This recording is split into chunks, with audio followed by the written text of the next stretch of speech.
رونے کے لیے ترسے ہوئے. 17 رمضان گزر گئی, 18 رمضان آ گئی. روزہ اس بیٹی کے گھر افطار کیا جو لاڈلی تھی, جناب کلثوم صلوات اللہ علیہا. ان کے گھر علی کا آخری افطار. بیٹی نے باپ کی محبت میں دسترخوان بھرا ہوا تھا. علی کی آواز ہے, کلثوم تجھے خبر ہے تیرا بابا کبھی دسترخوان میں اتنی نعمتیں رکھ کے روزہ افطار نہیں کرتا. نمک, پانی, ایک روایت کھجور اور پانی. روزہ افطار ہوا. بہنیں اس بات کی گواہی دیں گی, بیٹیوں کی بڑی حسرت ہوتی ہے باپ ان کے گھر سے کھانا کھائے.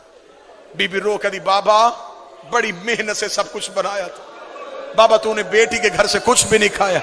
بابا ایک منت مان, میں نے بڑی محنت سے شربت بنایا ہے, بابا ایک گھونٹ شربت تو پی لے. علی نے رو کے کلثوم کے سر پہ ہاتھ رکھا, رکھے گا وہ سنبھال کے رکھ لے, میرا کوئی مہمان آ رہا ہے. بیٹی کو کیا خبر تھی کہ یہی شربت بابے کے قاتل کو پلانا پڑ.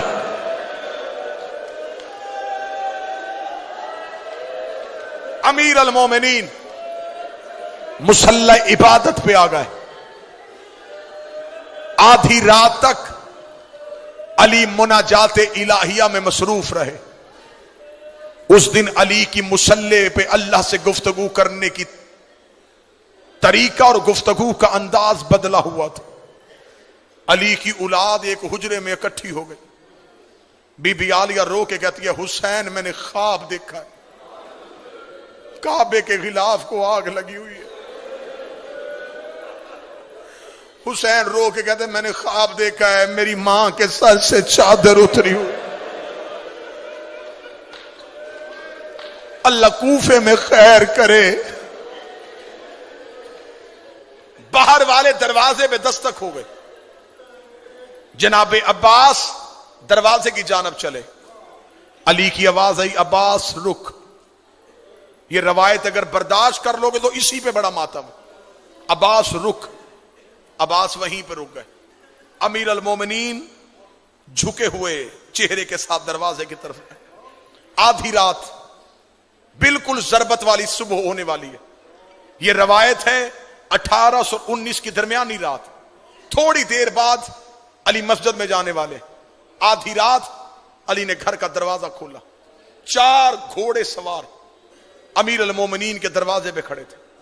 چاروں کے چہرے پہ نقاب تھے. علی نے کہا من انتم, کون ہو تم؟ چاروں گھوڑوں سے اترے. علی کے پاؤں پہ ہاتھ رکھے. پہلے کی آواز آئی مولا میں حذیفہ یمانی ہوں. دوسرے کی آواز آئی یا امیر المومنین میں ابراہیم ابن مالک اشتر ہوں. تیسرے کی آواز آئی وارث محمد میں اسود بن نباتہ ہوں. چوتھے کی آواز آئی اے ابو الحسن میں عبداللہ ابن عفیف ہوں. علی کی آواز آئی چاروں میرے نوکر آدھی رات کو میرے دروازے پہ کیوں آئے ہو؟ مومن کے دل میں قبر حسین ہوتی ہے. ذاکر کا کام ہوتا ہے صرف جملہ پڑھنا. حذیفہ یمانی رو کے کہتا یا علی جب سے یہ 40 ہجری کا رمضان آیا ہے ہمیں تیری تقریروں سے ڈر لگ رہا. یا علی آپ سے ایک بندے نے پوچھا تھا کہ آپ نے داڑھی خضاب کیوں نہیں کی؟ آپ نے کہا تھا ان قریب یہ لہو سے خضاب ہونے والی. یا علی آپ نے ایک دن ایک صحابی سے پوچھا تھا کہ آج رمضان کی کیا تاریخ ہے؟ اس نے کہا تھا 16. آپ نے کہا زیادہ گزر گئے تھوڑے رہ گئے. یا علی ہم نے کوفے میں ایک شخص کو زہر خریدتے ہوئے دیکھا ہے. یا علی کوفے کے حالات بہتر نہیں ہیں, تیری تقریروں کا انداز بدل گیا ہے. یا علی ہمیں بڑا ڈر لگ رہا ہے. ہم چاروں نے مل کے قسمیں کھائی ہیں کہ ہم آپ کو تنہا نہیں چھوڑیں گے. آپ گھر ہوں گے ہم دروازے میں پہرا دیں گے, آپ مسجد میں جائیں گے ہم دروازے میں پہرا دیں گے. یا علی ہم آپ کو تنہا نہیں چھوڑیں گے. علی نے ہاتھ اٹھا کے کہا اللہ تمہیں جزائے خیر دے, تم نے اپنے وقت کے امام کا خیال رکھا, لیکن میں حکمن کہتا ہوں مجھے پہروں کی ضرورت نہیں. اگر پہرا دینا ہوتا میرا عباس جیسا بیٹا ہے, میرا حسن جیسا بیٹا ہے, جاؤ اپنے اپنے گھروں کو واپس چلے جاؤ۔ حذیفہ یمانی کہتا ہے علی کے حکم کے بعد ہم پہ کھڑا ہونا حرام ہو گیا تھا۔ حذیفہ کہتا ہم چاروں گھوڑے لے کے علی کی گلی سے روتے ہوئے نکلے۔ حذیفہ یمانی کہتا ہے جب میں علی کی گلی کا موڑ مڑنے لگا، میں نے آخری بار مڑ کے علی کی طرف دیکھا، علی ہاتھ ہلا کے کہہ رہے تھے حذیفہ اللہ کے حوالے، حذیفہ اللہ کے حوالے، حذیفہ اللہ کے حوالے۔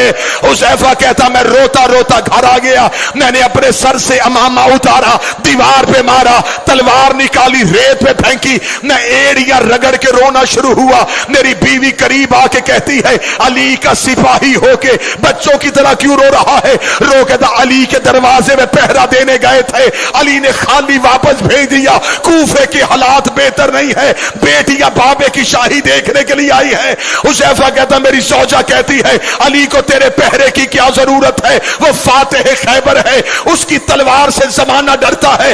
حذیفہ کہتا میں روتا روتا سو گیا، تھوڑی دیر کے بعد میری بیوی نے میرا کاندھا ہلایا، ہلا کے دی حذیفہ جاگ، سونی یہ آواز کس کی ہے؟ حذیفہ کہتا میں تڑپ کے اٹھا، آواز آ رہی قد قتل امیر المومنین، زینب کا بابا مارا گیا، غازی کا بابا مارا گیا، علی کو ضرب لگ گئی، علی کوفے میں قتل۔ حوصلہ حوصلہ حوصلہ۔ قد قتل امیر المومنین، علی کو سجدے میں ضرب لگ گئی۔ حذیفہ کہتا میں دوڑا، جو شہادت علی سننے آئے۔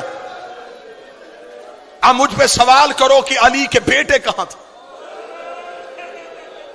کوفے کی جامعہ مسجد میں علی امامت کرواتے تھے، کوفے کی چھوٹی مسجدوں میں علی کے بیٹے نماز پڑھاتے تھے۔ کہیں سے حسن بھاگا ہوا، کہیں سے حسین دوڑا، غازی جہاں سے دوڑ رہا ہے وہاں سے دیواریں ہل رہی ہیں۔ مسجد میں سارے بیٹے پہنچے تو حالت کیا ہے؟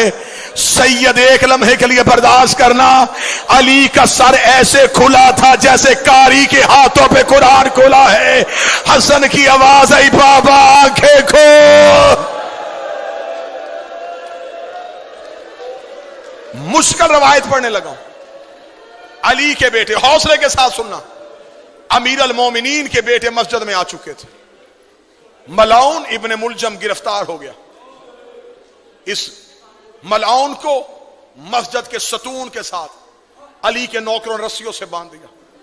کبھی علی کا کوئی بیٹا اس کی طرف دوڑتا، حسین آگے آ جاتے، کبھی حسن آگے آتے، غازی خون آیا ہوا ہے آنکھوں میں، عباس بار بار کبھی قبضہ تلوار پہ ہاتھ، کبھی اس ملعون کا چہرہ۔ عباس اپنے ہونٹوں سے کہہ رہے ہو تو نے میری آقا زادی کے سر کے بال کھلائے، اور تو نے پردیس میں رلا دی علی کی بیٹیاں۔ بار بار حسین عباس کے سینے پہ ہاتھ رکھ کے کہہ رہا تھا عباس چپ، عباس صبر۔ جب علی نے دیکھا کہ عباس روک نہیں رہا، علی کی آواز آئی عباس جلدی جا، کلثوم سے کہہ میرا شربت دے۔ عباس گھر کی جانب دوڑا، جن ماتمیوں نے گلیوں میں رونا ہے، ادھر عباس ہاتھوں میں شربت لے کے آیا۔ علی کی آواز آئی عباس اپنے ہاتھوں سے میرے قاتل کو شربت پلا۔ عباس کا سر دیوار پہ لگا، روکے گا دعا کر تیرے غازی کو موت آ جائے۔ حوصلہ حوصلہ حوصلہ۔ بابا میں تیرے قاتل کو شربت پلاؤں؟ آواز آئی عباس تجھے تیار کر رہا ہوں، آج میرے قاتل کو شربت پلا، کل حسین کے کہنے پہ زینب کا خیمہ ہٹانا۔ عباس تو نے بڑے صبر کرنے ہیں، عباس تو نے بڑے حوصلے دکھانے۔ نماز جس پہ ضرب لگی یہ نافلہ نماز کا آخری سجدہ تھا، واجب نماز جناب حسن کی امامت میں ادا ہوئی۔ نماز حسین کی بھی کربلا میں بڑی مشکل تھی، نماز کوفے میں حسن کی بھی بڑی مشکل تھی، بابے کا لہو مسلح پہ تھا اور حسن نے کہا اللہ اکبر. ادھر زخمی علی کو اٹھایا گیا، ادھر علی کی بیٹیاں دروازے پہ آ کے کھڑی ہو گئی. علی کی آواز آئی، حسن میرے صحابہ کو واپس بھیج دے. میں علی گوارا نہیں کرتا میری زینب کی آواز کسی صحابی کے کان میں چلی. امیر المومنین کو گھر میں لایا گیا. 19 رمضان کا دن گزر گیا، 20 کی رات گزر گئی، 20 کا دن گزر گیا، 21 کی رات آئی. پوری ذمہ داری کے ساتھ پڑھنے لگا. 2 راتیں علی کی بڑی بیٹی عالیہ حجرے کا پردہ ہٹا کے چھپ چھپ کے بابے کو دیکھتی رہے. بالکل آخری جملے پڑھنے لگا ہوں، اس کے آگے نہیں پڑھوں گا. 21 رمضان کی رات بی بی نے حسن کو اپنے حجرے میں بلایا. مصلے پہ اٹھ کے کھڑی ہوئی، رو کے کہتی حسن 2 دن ہو گئے میرے بابے کو زخمی ہوئے. میں یہ جملہ اپنی ماؤں بہنوں کے لیے پڑھنے لگا. رو کہتی حسن بتا میرا بابا بچ جائے گا. حسن رو کہتے زینب بابے کی آخری رات ہے.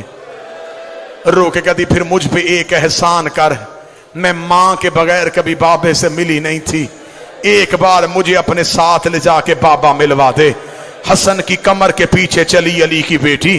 علی کا حجرہ بیٹوں سے بھرا ہوا تھا. حسن کی آواز آئی بابا تجھے زینب ملنے کے لیے آئی ہے. علی بسم اللہ کہہ کے اٹھ کے بیٹھے. علی کی آواز آئی میرا ہر بیٹا میرے حجرے سے چلا جائے، آج میری بیٹی مجھے ملنے کے لیے آئی ہے. علی کی بیٹے حجرے سے نکلنے شروع ہوئے، زینب کا بدن کانپنا شروع ہوا. ادھر سے حسین زینب کے قریب سے گزرے. بی بی نے اب حسین کی ابا میں ہاتھ ڈالا، رو کے کہتی تو رک جا، تو میرے حصے کا بھائی ہے، تیرے بغیر تو میں کربلا بھی نہیں جا سکتی. علی کی آواز آئی حسین تو بھی چلا جا. اب اکیلی بیٹی رہ گئی اور ایک زخمی باپ رہ گیا. بی بی رو کری بابا میں زندگی میں تجھ سے کبھی بولی نہیں تھی، بابا تیری آخری رات ہے. علی کی آواز آئی زینب میرے سرہانے بیٹھ کے مجھے قرآن سنا. علی کی بیٹی نے قرآن پڑھنا شروع کیا. علی نے رونا شروع کیا. رو کری بابا تو کیوں رو رہا ہے؟ رو کر بس تیرا لہجہ سننا تھا، اب مجھے پتا چل گیا تو شام کے بازاروں میں خطبے پڑھ لے گی. ادھر علی کی آنکھیں بند ہونی شروع ہوئی. زینب رو کری بابا جلدی نہ کر، میں نے تیرے کہنے پہ قرآن سنایا، ایک بار آنکھیں کھول، مجھے بتا رسیاں کیسے پہنتے ہیں، مجھے بتا بازاروں میں کیسے چلتے ہیں، مجھے بتا شرابی سے کیسے بولتے ہیں، مجھے بتا پتھر کیسے کھاتے ہیں. آواز آئی قالوا انا للہ و انا الیہ